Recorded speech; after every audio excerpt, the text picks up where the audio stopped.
गोरखपुर के लिए 3 परियोजनाओं के लोकार्पण और एक परियोजना के शिलान्यास के लिए आयोजित आज के समारोह में मेरे साथ मंच पर उपस्थित प्रदेश सरकार में मंत्री जल शक्ति मंत्री डॉक्टर महेंद्र सिंह जी, आपके लोकप्रिय सांसद श्री रवि किशन जी, माननीय सांसद बांसगांव श्री कमलेश पासवान जी, माननीय सांसद राज्यसभा श्री जयप्रकाश निषाद जी, महापौर श्री सीताराम जायसवाल जी, माननीय विधायकगण श्री विपिन सिंह जी, महेंद्र पाल सिंह जी, फतेह बहादुर सिंह जी, डॉक्टर बिमलेश पासवान जी, संत प्रसाद जी, भारतीय जनता पार्टी के क्षेत्रीय अध्यक्ष डॉक्टर धर्मेंद्र सिंह जी, महानगर अध्यक्ष राजेश कुमार गुप्ता जी, जिलाध्यक्ष युधिष्ठिर सिंह जी, स्थानीय पार्षद श्री रामभाल कुशवाहा जी, नगर निगम के उप सभापति श्री ऋषि मोहन वर्मा जी, अपर मुख्य सचिव जल संसाधन श्री टी वेंकटेश जी, हमारे पुलिस और प्रशासन के सभी अधिकारीगण, सभी जनप्रतिनिधिगण, विभिन्न संगठनों के सभी पदाधिकारी और उपस्थित भाइयों बहनों, आप सबको एक साथ 3 घाट यहां पर प्राप्त होने और साथ साथ हावड़बंधा से इस घाट तक आने के लिए सीसी रोड के शिलान्यास के लिए मैं हृदय से बधाई देता हूं। आप सबको अपनी ओर से शुभकामनाएं देता हूं। आप अनुमान करिए कि आज से 2 वर्ष पहले तक राजघाट में आने के लिए 10 बार लोगों को सोचना पड़ता था। रवि किशन जी किसको स्वर्ग भेजना चाहते हैं, किसको नरक भेजना चाहते हैं, ये उनका विषय है।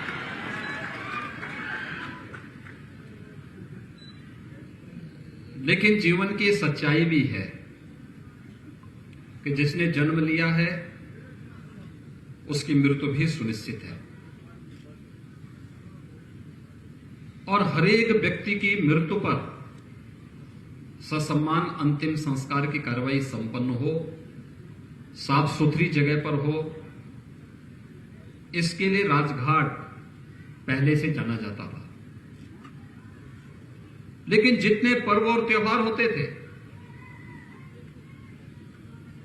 हर जगह लोग साफ सुथरी जगह पे स्नान करते थे, लेकिन यहां राजघाट में गंदगी, वहीं पर अंतिम संस्कार की कार्रवाई हो रही है, वहीं पर मरा हुआ जानवर है, वहीं पर महानगर का सीवर भी गिरता था और वहीं पे लोगों को स्नान करने के लिए मजबूर होना पड़ता था।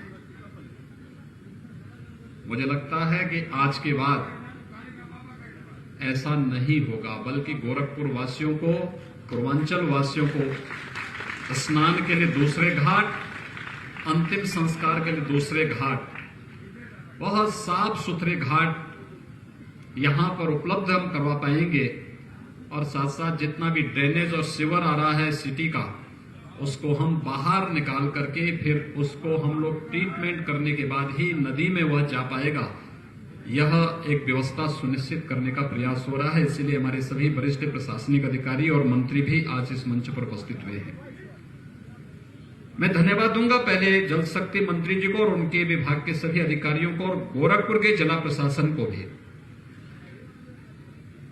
टीम भावना से आपस में बेहतर समन्वय के माध्यम से इस कार्यक्रम को इन्होंने एक समय सीमा के अंदर आगे बढ़ाया और आज गोरखपुर का हर व्यक्ति जो भी यहां पर आता है वो कहता है कि अच्छा बना है, लेकिन सरकार अच्छा बनाती ही है, उसके संरक्षण का दायित्व जनता को स्वयं उठाना पड़ेगा।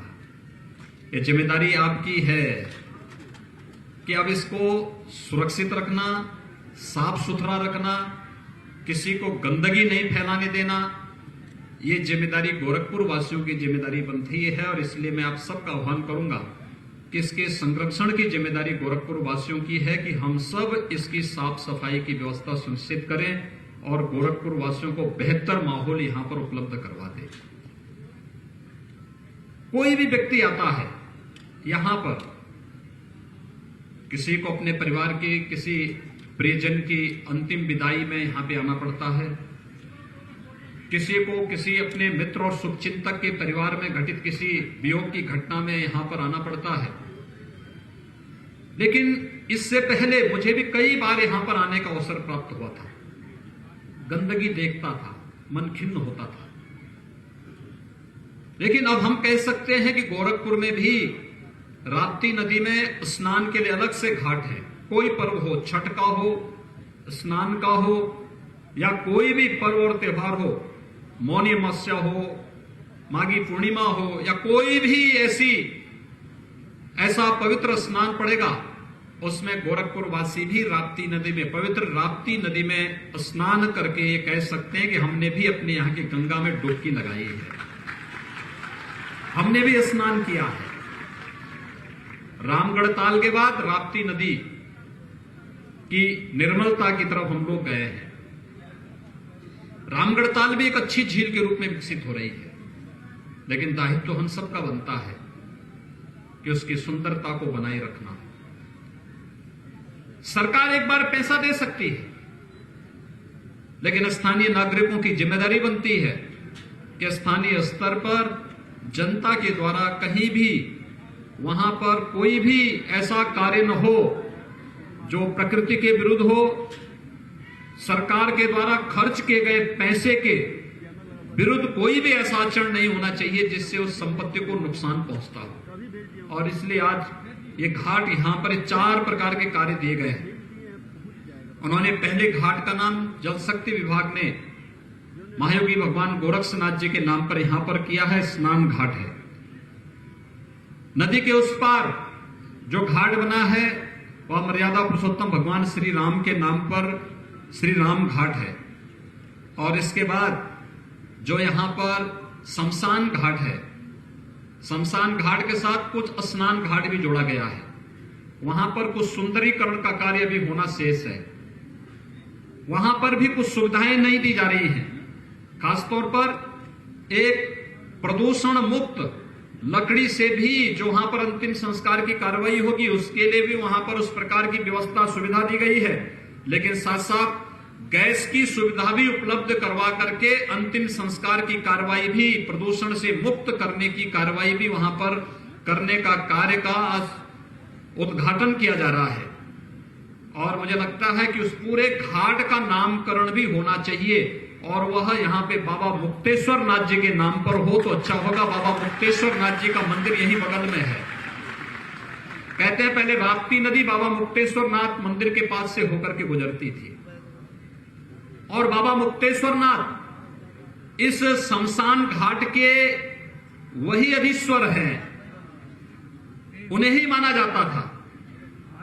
इसलिए उस जो राजघाट है, राजघाट तो इस पूरे क्षेत्र का नाम है, लेकिन जो शमशान घाट है उस शमशान घाट का नाम बाबा मुक्तेश्वर नाथ घाट के नाम पर सबकी मुक्ति के ही वे अधीश्वर हैं, देवादिदेव महादेव हैं और उनके नाम पर उस घाट को जाना जाएगा। 3 प्रकार के बोर्ड हम लोग यहां पर लगा करके इस कार्यक्रम को व्यवस्थित रूप से आगे बढ़ाएंगे।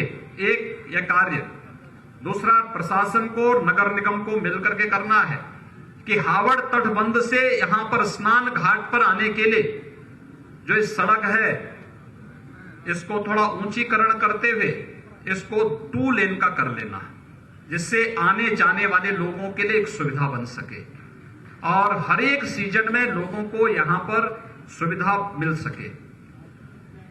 इसके अलावा कोई भी सीवर या ड्रेनेज यहां पे नहीं गिरना चाहिए। लोग आए स्नान घाट में आकर के, जो सामान्य दिनों में आते हैं या किसी पर्व और त्योहार के समय में आते हैं, वे स्नान घाट में आकर के स्नान कर सकें, इस प्रकार की सुविधा देना। और अगर किसी अंतिम संस्कार के कार्यक्रम में यहां पर आए हैं तो अंतिम संस्कार की रस्म को संपन्न करके फिर भी राप्ती नदी में कोई स्नान करना चाहेगा तो उस प्रकार का स्वच्छ और सुरक्षित वातावरण देना भी ये स्थानीय प्रशासन की जिम्मेदारी है। इसलिए कोई भी ड्रेनेज और सीवर घाट के उत्तर में तो नहीं गिरना चाहिए, ये हम सुनिश्चित करेंगे, लेकिन दक्षिण में भी न गिरे, इसके बारे में भी हमारी राप्ती नदी के प्रति और अपनी नदी संस्कृति के प्रति एक भाव होना चाहिए। ये हम लोगों को सुनिश्चित करना चाहिए। यह कार्य यहां पर हम लोगों के द्वारा अभी से प्रयास प्रारंभ होना चाहिए। अच्छा होगा यहां पर हम लोग पूजा की परंपरा भारतीय संस्कृति में क्यों होती है, उसके पीछे भी एक भाव है। हम पूजा उसकी करते हैं, शिवो भूत्वा शिवम यजेत, यानी हम जिसकी पूजा करते हैं उसके अनुरूप हम बनना चाहते हैं। हम ये नदी संस्कृति की पूजा इसलिए करेंगे कि नदी जैसी पवित्रता और नदी जैसी शीतलता हम सबके मन में भी आ जाए, ये पवित्रता बनाए रखे, क्योंकि जल संस्कृति, जल है तो कल है। इसलिए नदी संस्कृति को संरक्षित रखने के लिए हम लोगों ने जगह जगह गंगा आरती के कार्यक्रम प्रारंभ किए हैं। गंगा की निर्मलता और अविरलता आज प्रधानमंत्री मोदी जी के कारण नमामि गंगे प्रोजेक्ट के माध्यम से देश के अंदर देखा जा सकता है। एकदम पवित्र गंगा जी का जल अब स्नान ही नहीं बल्कि आचमन भी किया जा सकता है। एक विश्वास हर एक श्रद्धालु के मन में, प्रयागराज जाने वाले हर श्रद्धालु के मन में है। इस समय माघ मेला चल रहा है, लाखों की संख्या में कल्पवासी प्रयागराज में है। गंगा की जो शुद्धता वहां पर हुई है, वो शुद्धता वहां देखने लायक है। और यही भाव हम सबके मन में होना चाहिए कि हम राप्ती नदी की भी निर्मलता के बारे में सोचें। किसी भी स्तर पर कोई गंदगी नहीं।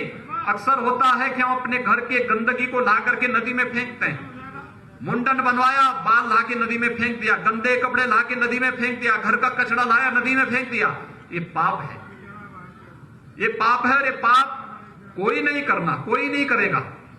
एक संकल्प हर नागरिक का होना चाहिए कि हम नदी में किसी प्रकार की गंदगी नहीं करेंगे, बल्कि यहां पर इसकी पवित्रता को बनाए रखते हुए हम लोग यहां पर आवश्यक हो सके तो कमेटी बना करके इस पार भी और उस पार भी आरती के लिए आपने देखा होगा जगह जगह चबूतरे बनाए गए हैं, मंच बनाए गए हैं और उस प्रकार की सुविधा दी गई है।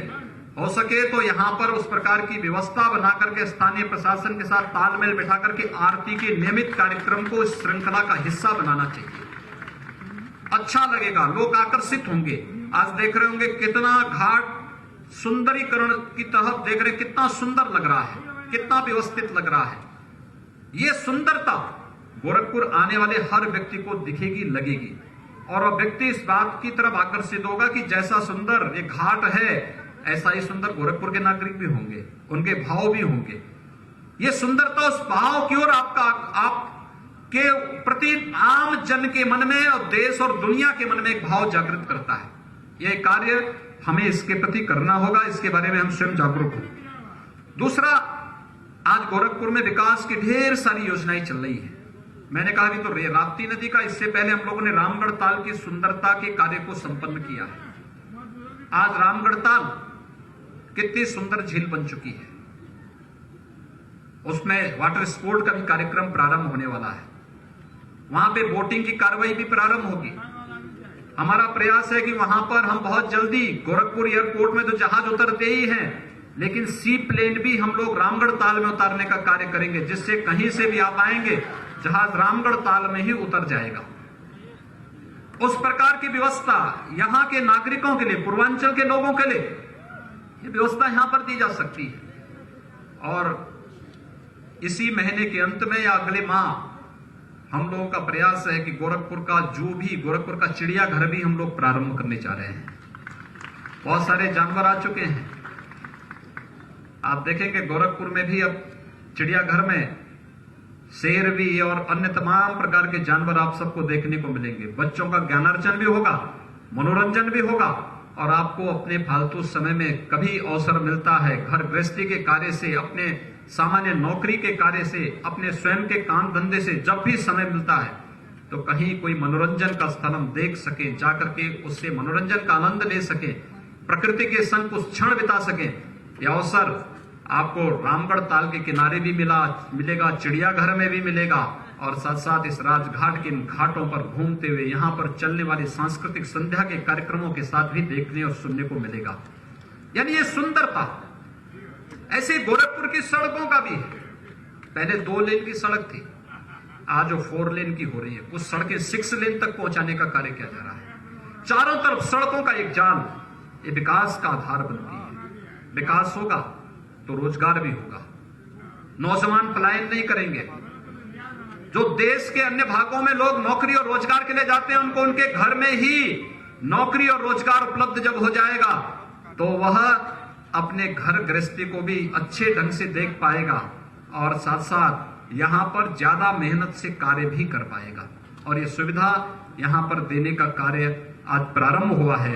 आज मैं इस कार्य के लिए हृदय से धन्यवाद दूंगा जल शक्ति विभाग को और स्थानीय प्रशासन को कि स्थानीय जनप्रतिनिधियों के साथ मिलकर के उन्होंने बेहतर टीम वर्क का काम किया है और आज उसका परिणाम है यहाँ पर हम लोग गोरखपुर वासियों को एक बेहतर और सुंदर स्नान घाट उपलब्ध करवाने में सफल हुए हैं। हम सब जानते हैं कि इन सभी घाटों पर महायोगी गुरु गोरक्षनाथ घाट पर 28 करोड़ रुपए की लागत से घाट यहां पर संपन्न बनकर के तैयार हुआ है। श्री राम स्नान घाट पर 15 करोड़ 60 लाख रुपए खर्च हुए हैं और बाबा मुक्तेश्वर नाथ जी के नाम पर जो घाट यहां पर वहां पर शमशान घाट और स्नान घाट बना है, वहां पर 5 करोड़ रुपए खर्च हुए हैं। बाकी वहां पर अभी सुंदरीकरण के कार्य अन्य संपन्न होने हैं। ये सभी कार्य एक साथ यहां पर संपन्न होंगे। इन कार्यक्रमों को हम आगे बढ़ाने का कार्य करेंगे और रावण बंधा से लेकर के यहां पर घाट स्नान घाट तक आने के लिए जो सीसी मार्ग बनेगा, इसका भी शिलान्यास का कार्यक्रम आज यहां पर संपन्न हो रहा है। मैं एक बार फिर से आप सभी गोरखपुर वासियों को हृदय से बधाई देता हूं, हृदय से अपनी शुभकामनाएं देता हूं और विश्वास व्यक्त करता हूं कि इन सभी विकास की योजनाओं को संरक्षण करने का कार्य आप सभी लोग करेंगे। इसकी सुंदरता को, इसके रखरखाव को, यहाँ पे गंदगी न करना, इसमें किसी प्रकार का कोई तोड़फोड़ या अव्यवस्था या अराजकता फैलाने की छूट किसी को नहीं देंगे। इस विश्वास के साथ आप सबके प्रति बसंत पंचमी के अवसर पर मैं हृदय से बधाई देता हूं, शुभकामनाएं देता हूं। धन्यवाद। जय हिंद।